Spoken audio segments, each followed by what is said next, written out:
ನಮಸ್ಕಾರ. DV news Karnataka. ನಾನು ಶಂಕರ್ ತೊಂಟಾಪುರ. ನಮಸ್ಕಾರ. ಇವತ್ತಿನ ದಿನ ಕಳೆದ ತಿಂಗಳು ಮಣ್ಣುಗುಳಿಯಲ್ಲಿ ಆದಂತಹ ಕೆನರಾ ಬ್ಯಾಂಕ್ ಕಳ್ಳತನ ಪ್ರಕರಣಕ್ಕೆ ಸಂಬಂಧಪಟ್ಟಂತೆ ಇವತ್ತಿನ ಪತ್ರಿಕಾಗೋಷ್ಠಿಯನ್ನು ಕರೆಯಲಾಗಿದೆ. ಈ ಪತ್ರಿಕಾಗೋಷ್ಠಿ ಇದು ಭಾಗ 1. ಸೊ ಇದರಲ್ಲಿ ಆಗಿರುವಂತಹ ಘಟನೆಗಳು ಮತ್ತು ಈಗ ತನಿಖೆಯಲ್ಲಿ ಆದಂತಹ ಏನು ಘಟನೆಗಳಿದ್ದಾವೆ ಅದನ್ನು ತಮ್ಮ ಗಮನಕ್ಕೆ ತರ್ತಾ ಇದ್ದೀವಿ. ದಿನಾಂಕ 23/5/2025 ಮತ್ತು 24/5/2025 ಈ 2 ದಿನಗಳು ಮಧ್ಯದಲ್ಲಿ ಮಣ್ಣುಗುಳಿಯಲ್ಲಿದ್ದಂತಹ ಬ್ಯಾಂಕಿನಲ್ಲಿ ಕಳ್ಳತನ ಆಗಿದೆ ಅಂತಂತೇಳಿ ಅವರ ಬ್ಯಾಂಕ್ ಮ್ಯಾನೇಜರು ಒಂದು ಕಂಪ್ಲೇಂಟನ್ನು ಕೊಟ್ಟಿದ್ದರು. ಬ್ಯಾಂಕ್ ಸೇಫ್ ಲಾಕರ್ ರೂಮನ್ನು ಒಳಗಡೆ ನುಗ್ಗಿ ಬ್ಯಾಂಕ್ನಲ್ಲಿದ್ದಂತಹ ಸುಮಾರು 53,26,00,000 ಮೌಲ್ಯದ 58 kg ಬಂಗಾರ ಮತ್ತು 5 ಲಕ್ಷ ರೂಪಾಯಿ ದುಡ್ಡು ಕಳ್ಳತನ ಆಗಿದೆ. ಸೊ ಯಾರು ಮಾಡಿದರೆ ಗೊತ್ತಿಲ್ಲ ಅಂತ ಹೇಳಿ ಬ್ಯಾಂಕ್ ಮ್ಯಾನೇಜರ್ ಒಂದು ಕಂಪ್ಲೇಂಟನ್ನು ಕೊಟ್ಟಿರ್ತಾರೆ. ಆ ಹಿನ್ನೆಲೆಯಲ್ಲಿ ಮಣ್ಣುಗುಳಿ ಪೊಲೀಸ್ ಠಾಣೆಯಲ್ಲಿ ಅಪರಾಧ ಕ್ರಮಾಂಕ ಸಂಖ್ಯೆ 69/25 ಮತ್ತು BNS ಅಡಿಯಲ್ಲಿ ಸೆಕ್ಷನ್ಸ್ಗಳ ಅಡಿಯಲ್ಲಿ ಪ್ರಕರಣವನ್ನು ದಾಖಲು ಮಾಡಿಕೊಂಡು ಪೊಲೀಸ್ ಇಲಾಖೆ ಈ ಪ್ರಕರಣವನ್ನು ಕೈಗೊಂಡಿರುತ್ತದೆ. ಆದಂತಹ ಪ್ರಮಾಣ ಮತ್ತು ಆದಂತಹ ಘಟನೆಗೆ ಸಂಬಂಧಪಟ್ಟಂತೆ ಪೊಲೀಸ್ ಇಲಾಖೆ ಒಟ್ಟು 8 ತನಿಖಾ ತಂಡಗಳನ್ನು ರಚನೆ ಮಾಡಿರುತ್ತೆ. ಅಡಿಷನಲ್ SP ನಮ್ಮ ರಾಮನಗೌಡ ಹಟ್ಟಿಯವರ ಮಾರ್ಗದರ್ಶನದಲ್ಲಿ 8 ತಂಡಗಳು ಕೆಲಸವನ್ನು ನಿರ್ವಹಿಸೋದಕ್ಕೆ ಒಂದು ಆದೇಶವನ್ನು ಮಾಡಿ DSP ರೂರಲ್ ಅವರ ಒಂದು ತಂಡ, ಅವರ ಒಂದು ತಂಡ, DSP ಸುನಿಲ್ ಕಾಂಬ್ಳೆ ಅವರ ಒಂದು ತಂಡ, DSP ಬಾಗೇವಾಡಿ ಬಲ್ಲಪ್ಪ ನಂದಗಾವಿ ಅವರ ಒಂದು ತಂಡ, ಟೆಕ್ನಿಕಲ್ ತಂಡ ಮತ್ತು ಅವರ ಜೊತೆಗೆ ನಮ್ಮ ಇನ್ಸ್ಪೆಕ್ಟರ್ ಬಾಗೇವಾಡಿ ಗುರುಶಾಂತ್ ದಾಶಾಳ್ ಅವರ ಒಂದು ತಂಡ, CPI ನಿಡಗುಂದಿ ಅಶೋಕ್ ಚವ್ಹಾಣ್ ಅವರ ಒಂದು ತಂಡ, ಅದರ ಜೊತೆಗೆ ಸುಮಾರು 10ಕ್ಕಿಂತಲೂ ಹೆಚ್ಚು PSI ರವರು ಈ ತಂಡಗಳಲ್ಲಿ ಮತ್ತು ಆ ಸಿಬ್ಬಂದಿಗಳನ್ನು ಒಳಗೊಂಡಂಥ ಒಂದು ತಂಡವನ್ನು ರಚನೆ ಮಾಡಿರುತ್ತೆ. ಯಾಕಂತಂದರೆ ಆದಂತಹ ಘಟನೆ ಸ್ವರೂಪ ಮತ್ತು ಗಂಭೀರತೆಯನ್ನು ತಿಳ್ಕೊಂಡು ಈ ತಂಡಗಳನ್ನು ರಚನೆ ಮಾಡಿ ಪೊಲೀಸ್ ಇಲಾಖೆ ಕಾರ್ಯಪ್ರವೃತ್ತರಾಗಿರುತ್ತೆ.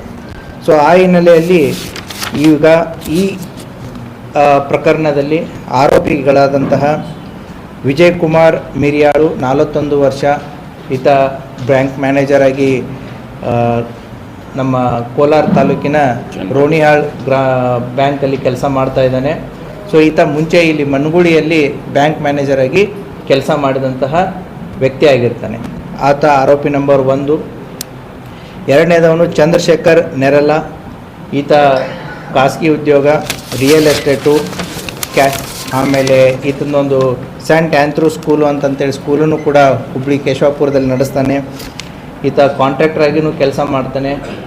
ಆಮೇಲೆ ಈತ ಕ್ಯಾಸಿನೋಗಳನ್ನು ಕೂಡ ಆಡೋದು ನಡೆಸೋವಂಥ ಒಂದು ಹವ್ಯಾಸವನ್ನು ಹೊಂದಿದ್ದಾನೆ. ಗೋವಾದಲ್ಲಿ ಕೆಲಸ ಕಾರ್ಯಗಳನ್ನು ಮಾಡ್ತಾನೆ, ಹುಬ್ಬಳ್ಳಿಯಲ್ಲಿ ಮಾಡ್ತಾನೆ. ಅದೇ ರೀತಿ ಕೂಡ ಈತ ಶ್ರೀಲಂಕಾಕ್ಕೂ ಹೋಗಿ ಕೊಲಂಬೋ ಇಲ್ಲಿಗಳಲ್ಲಿ ಕೂಡ ಕ್ಯಾಸಿನೋ ಆಡುವಂಥ ಒಂದು ಪ್ರವೃತ್ತಿಯನ್ನು ಬೆಳೆಸ್ಕೊಂಡಂಥ ವ್ಯಕ್ತಿ ಚಂದ್ರಶೇಖರ್. ಈ ಚಂದ್ರಶೇಖರು ಮುಂಚೆ ಒಂದು ಬ್ಯಾಂಕಲ್ಲಿ ಕೆಲಸ ಮಾಡಿ ಅಲ್ಲಿನೂ ಕೂಡ ಗೋಲ್ಮಾಲ್ ಮಾಡಿ ಸಸ್ಪೆಂಡ್ ಆಗಿ ಡಿಸ್ಮಿಸ್ ಆದಂಥ ಒಬ್ಬ ವ್ಯಕ್ತಿ. ಈತ ನಮ್ಮ ವಿಜಯ್ ಮೇರಿಯಾಳನ ಫ್ರೆಂಡು. ಇನ್ನೊಬ್ಬ ವ್ಯಕ್ತಿ ಸುನಿಲ್ ಮೋಕಾ ಅಂತಂತೇಳಿ ಇವನು ಕೂಡ ಈ ಚಂದ್ರಶೇಖರನ ಜೊತೆಗೆ ಅಸೋಸಿಯೇಟ್ ಆಗಿದ್ದು ಅವನ ಹತ್ತಿರ PA ರೀತಿಯಲ್ಲಿ ಕೆಲಸ ಮಾಡುವಂಥ ಒಬ್ಬ ವ್ಯಕ್ತಿ. ಇವನು ಕೂಡ ಈಗೇನು ಚಂದ್ರಶೇಖರ್ ಇದ್ದಂಥ ಎಲ್ಲ ಚಟಗಳನ್ನು ಕೂಡ ಇವನಿಗೂ ಇರುವಂಥ ಒಬ್ಬ ವ್ಯಕ್ತಿ. ಈ ಮೂವರು ಈಗ ಆರೋಪಿಗಳನ್ನ ನಾವು ಬಂಧನ ಮಾಡಿದ್ದೀವಿ. ಈ 3 ಜನ ಆರೋಪಿಗಳಿಂದ ಅವರು ಕೃತ್ಯಕ್ಕೆ ಬಳಸಿದಂತಹ 2 ಕಾರುಗಳು, ಅದರ ಜೊತೆಗೆ ಅವರಿಂದ ರಿಕವರಿ ಆದಂತಹ ಸುಮಾರು 10.5 kg ಕರಗಿಸಿದ ಬಂಗಾರ ಮತ್ತು ಆಭರಣಗಳನ್ನು ಈ 3 ವ್ಯಕ್ತಿಗಳಿಂದ ವಶಪಡಿಸ್ಕೊಂಡಿದ್ದೀವಿ. ಸುಮಾರು 10,75,00,000 ವ್ಯಾಲ್ಯೂವಿನ ವಸ್ತುಗಳನ್ನು ಅವರಿಂದ ಈ 3 ಜನ ವ್ಯಕ್ತಿಗಳಿಂದ ವಶಪಡಿಸ್ಕೊಂಡಿದ್ದೀವಿ. ಈ ಪ್ರಕರಣದಲ್ಲಿ ಇನ್ನೂ ಹಲವಾರು ಆರೋಪಿಗಳು ಹೊರಗಿದ್ದು ಅವರಲ್ಲಿದ್ದಂತಹ ಮಾಲುಗಳನ್ನು ನಾವು ವಶಪಡಿಸಿಕೊಳ್ಳೋದು, ಅವ್ರನ್ನ ಪತ್ತೆ ಮಾಡೋದು ಮತ್ತು ವಶಪಡಿಸಿಕೊಳ್ಳುವುದು ಕೂಡ ಬಾಕಿ ಇದೆ. ಸೊ ಆ ಹಿನ್ನೆಲೆಯಲ್ಲಿ ಪೊಲೀಸ್ ಇಲಾಖೆ ಈಗ ಈ ಪ್ರಕರಣದಲ್ಲಿ ಮಾಡಿದವರು ಯಾರು ಅನ್ನೋದನ್ನು ಭೇದಿಸುವುದರಲ್ಲಿ ಯಶಸ್ವಿಯಾಗಿದೆ. ಈ ಪ್ರಕರಣದಲ್ಲಿ ಇದ್ದಂತಹ ಆರೋಪಿಗಳನ್ನು ಪತ್ತೆ ಮಾಡಲಾಗಿದೆ ಮತ್ತು ಇನ್ನೂ ಉಳಿದ ಆರೋಪಿಗಳ ಬಗ್ಗೆ ಹೆಚ್ಚಿನ ತನಿಖೆಯನ್ನು ಕೈಗೊಂಡು ಅವರಿಂತ್ರನೂ ಕೂಡ ನಾವು ಇದನ್ನು ಏನು ಡಿವೈಡ್ ಮಾಡ್ಕೊಂಡಿದ್ದಾರೆ, ಹಂಚಿಕೊಂಡಿದ್ದಾರೆ.